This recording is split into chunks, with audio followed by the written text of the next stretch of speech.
নমস্কার, প্রত্যেককে স্বাগত জানাই। এখন ঘড়ির কাঁটায় বাজে রাত্রি 12টা 5। 26 তারিখ ছিল, আজকে হচ্ছে 27 তারিখ। আজকে 27 তারিখ, ঘড়ির কাঁটায় রাত্রি 12টা 5। এই সময়ে আন্দোলন করছে জুনিয়র ডাক্তাররা। কেন আন্দোলন করছে?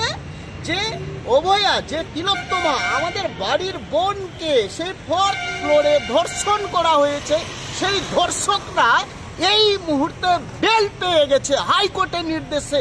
পুরো দায়ভার হচ্ছে CBI, central bureau of investigation, যারা সিনিয়র চিকিৎসক রয়েছে, যারা আন্দোলনরত ডক্টর রয়েছে, এই দায়ভার কিন্তু পুরোপুরি যাচ্ছে সিবিআইয়ের উপরে। এক এক করে ছাড়া পাচ্ছে দোষীরা, রাস্তায় ঘুরে বেড়াচ্ছে।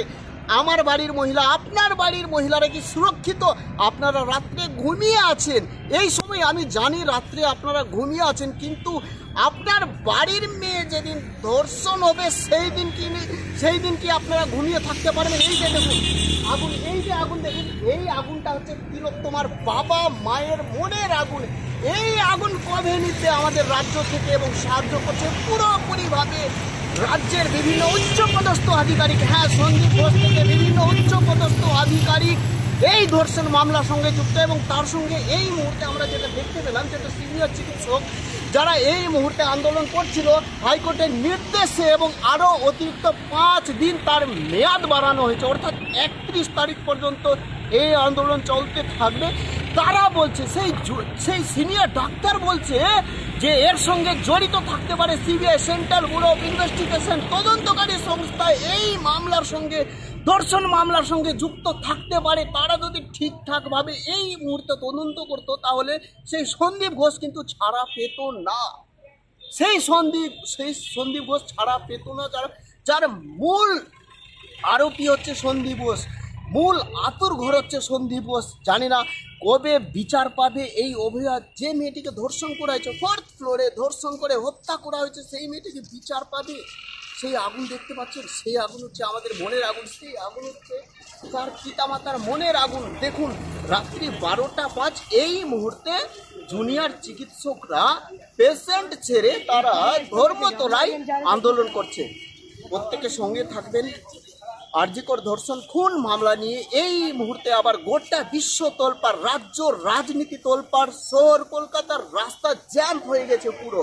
আমি আগামীকালকে আরো বড় আপডেট দিতে থাকবো। এবং এই মুহূর্তে যারা আন্দোলন করছে, আন্দোলনের যে মূল মাথা সিনিয়র ডাক্তার, সে কি বলেছে পুরো বক্তব্য আপনাদেরকে শোনাবো। নতুন হয়ে থাকলে চ্যানেলটিকে সাবস্ক্রাইব করে দেবেন। ভালো থাকবেন, সুস্থ থাকবেন। আমি জানি এই মুহূর্তে আপনারা কেউ সুস্থ নন, কারণ ধর্ষকরা, দোষীরা আর আরোপীরা এই মুহূর্তে রাস্তায় ঘুরে বেড়াচ্ছে হাইকোর্টের নির্দেশে। হাইকোর্ট তাকে রায় দিয়ে দিয়েছে। কারণ হচ্ছে যে দেখুন, সে কি ধর্ষণ কাণ্ডের সঙ্গে যুক্ত, সিবিআই ঠিকঠাকভাবে তদন্ত করতে পারেনি, সিবিআইয়ের ব্যর্থতা বলা যেতে পারে। যারা বলছে এই মুহূর্তে ধর্ষণ কাণ্ডে যারা যুক্ত রয়েছে, তারা কিন্তু এই মুহূর্তে বেল পেয়ে গেছে হাইকোর্টের নির্দেশে। তারা কিন্তু একটা আঙুল তুলেছে সিবিআইয়ের দিকে। তাহলে কি মোদি মমতা সেটিং রয়েছে? সঙ্গে থাকবেন। নতুন হয়ে থাকলে চ্যানেলটিকে সাবস্ক্রাইব করে দেবেন। এবং এদের যে মূল দাবি রয়েছে আমি আপনাদের সামনে তুলে ধরছি। এই হচ্ছে তাদের মূল দাবি।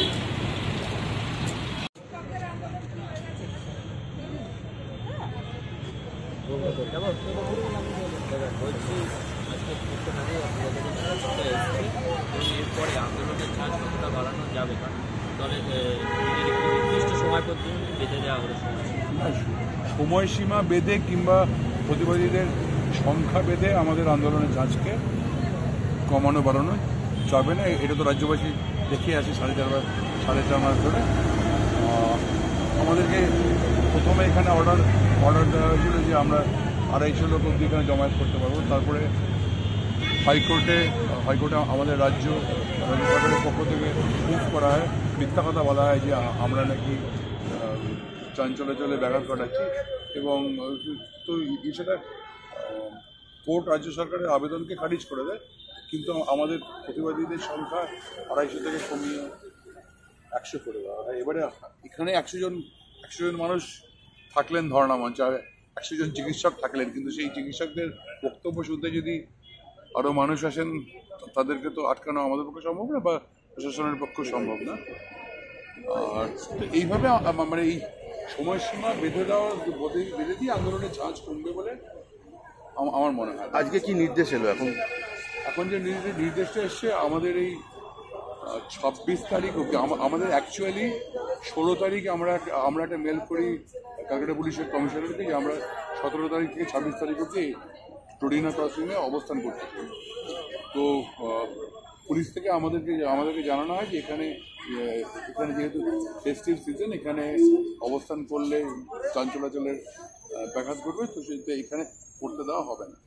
তখন আমরা হাইকোর্টে মুভ করি। হাইকোর্টে মুভ করার একজন আইনজীবী মৃত্যুর জন্য একদিন কোর্ট বন্ধ ছিল। 20 তারিখে আমরা অর্ডার পাই। 20 তারিখ বিকেল থেকে আমাদের অবস্থান এখানে শুরু হয়। তো 26 তারিখ অবধি ইনিশিয়াল অর্ডার ছিল।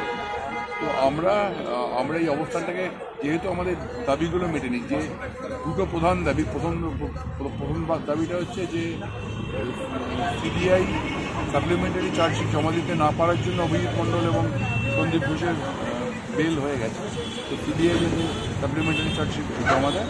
আর দ্বিতীয়টি হলো যে আর্থিক দুর্নীতির যে মামলা, সেখানে রাজ্য সরকার এনওসি না দেওয়ায় সিবিআই চার্জশিট জমা দিতে পারছে না। তো রাজ্য সরকার যদি এনওসি দেয়, এই দুটো দাবি নিয়ে যে আমরা অবস্থান করছিলাম, এই দাবিগুলো এখনও অধরা থেকে গেছে। তো এই জন্য আমরা অবস্থানটাকে কন্টিনিউ করতে চাই। তো ওই সকালবেলা আজকে হিয়ারিং হয়। হিয়ারিং হওয়ার পরে কোর্ট তার ভার্ডিক্ট রিজার্ভে রেখেছিল। একটু আগে কোর্টের ভার্ডিক্ট আপলোডেড হয়েছে। আমাদেরকে 27 তারিখ থেকে 31 তারিখ অবধি এখানে অবস্থান করতে কোর্ট আমাদের অনুমতি দিয়েছে। তবে তারা সময়সীমা বেঁধে দিয়েছে 10টা থেকে, সকাল 10টা থেকে রাত 9টা। আমরা মানে এটা আমাদের অভয়া মঞ্চ এবং জয়েন্ট প্ল্যাটফর্ম অফ ডক্টরসের পক্ষ থেকে এটা আমাদের আগে থেকেই সিদ্ধান্ত যে আমরা আইন মেনে, আদালতের নির্দেশ মেনেই আমরা আমাদের প্রতিবাদের কর্মী। ধন্যবাদ।